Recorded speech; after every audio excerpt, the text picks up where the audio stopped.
Okay, quick reality check. Somewhere in the last few years, Rewrite and Rust stopped being a joke programmers made and became an actual real load-bearing strategy for some of the biggest software on Earth. And I don't mean some NPM package nobody's heard of. I mean the operating system running your work laptop. I mean the database sitting under half the internet. I mean the government. Yes, that government. Let's start there because it's the wildest one. The White House's own cybersecurity office has been pushing secure by design mandates that explicitly steer federal software toward memory-safe languages. Rust is the headline example. When memory safety bugs cause roughly 70% of the serious security vulnerabilities at a company the size of Microsoft, apparently the response isn't let's be more careful. It's let's change the entire language. Microsoft has publicly committed to rewriting its C and C++ code, including pieces of the Windows kernel and Azure infrastructure in Rust, with a real timeline stretching out to 2030. Hundreds of thousands of lines are already shipped. Google didn't wait for a mandate.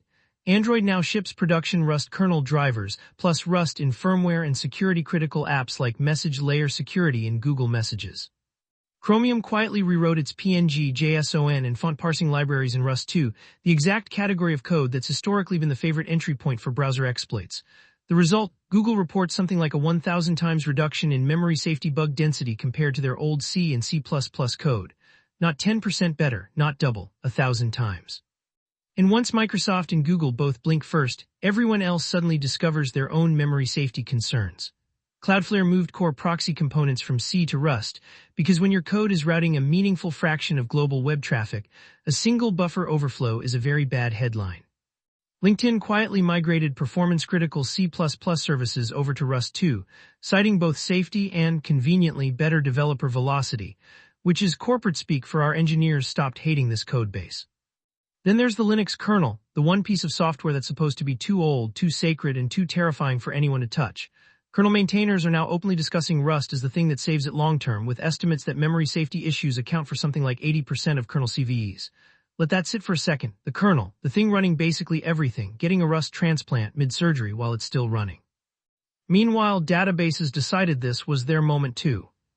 PostgreSQL, 30-plus years old, absolutely foundational, running who knows how many production systems right now, has a project called PGRust attempting a full Rust rewrite.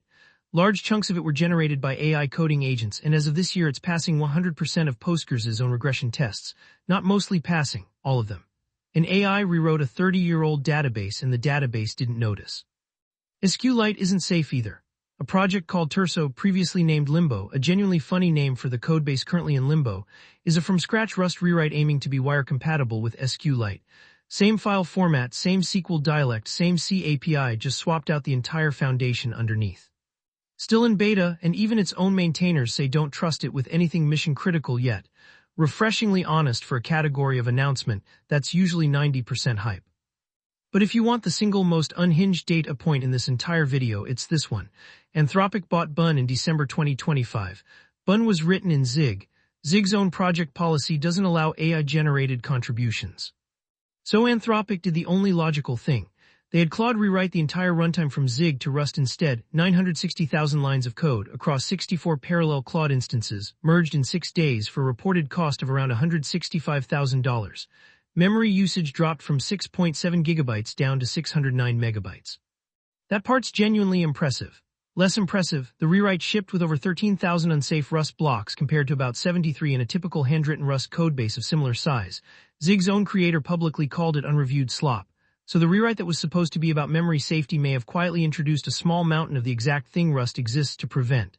10 out of 10, no notes, very 2026.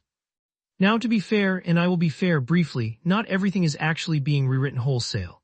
Discord famously moved one specific backend service from Go to Rust back in 2020 because garbage collection pauses were causing latency spikes on a massive in-memory cache. It worked great, 10 times less memory, 5 times better tail latency. But their engineers will also tell you the rest of their backend is still Go, one service, not a company-wide holy war. The internet just prefers the version of the story where everything gets rewritten because we fixed one specific bottleneck with the appropriate tool doesn't get you retweets. Cloud infrastructure isn't sitting this one out either. Oz open-sourced ExtendDB, a Rust-written adapter that's wire-compatible with DynamoDB, so you can run DynamoDB-style workloads locally or on-prem without actually running DynamoDB. Game engines got the fever too, and this one's less solving a crisis and more actually just really good now.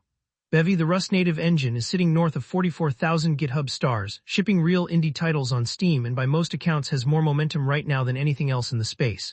Not because a CVE report scared everyone, just because it's genuinely fun to build with. And your actual developer tools didn't escape either. Deno was built on Rust from day one, core and linter included.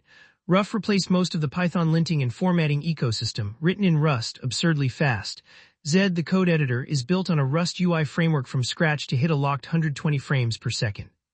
And yes, back in the JavaScript world where we started all this, TurboPack rolled on Biome, that trend hasn't slowed down either, right down to package managers folding Rust components into their core. So here's the actual pattern, because there is one, and it's not just vibes. Every system where a single memory bug can mean a security breach, a latency spike, or a multi-million-dollar outage is quietly getting a Rust option. Not because it's trendy, though it absolutely also is, but because the compiler catches the class of bugs that used to end careers before they ship. That's the boring, real, defensible reason. The fun reason is that we've apparently decided the 2020s are Rust's version of the C++ moment, the point where a system's language stops being a niche enthusiast pick and becomes the default assumption for anything that has to be fast and can't afford to crash. C++ had that moment in the 90s. It just took an operating system kernel, a government mandate, an AI rewriting Postgres, and another AI rewriting an entire runtime in 6 days for us to notice it happening in real time. Anyway, go check what language your favorite tool is written in. I guarantee at least one surprise. And if the answer is Rust, congratulations, you're already living in the future everyone else is going to be sarcastic about in 6 months.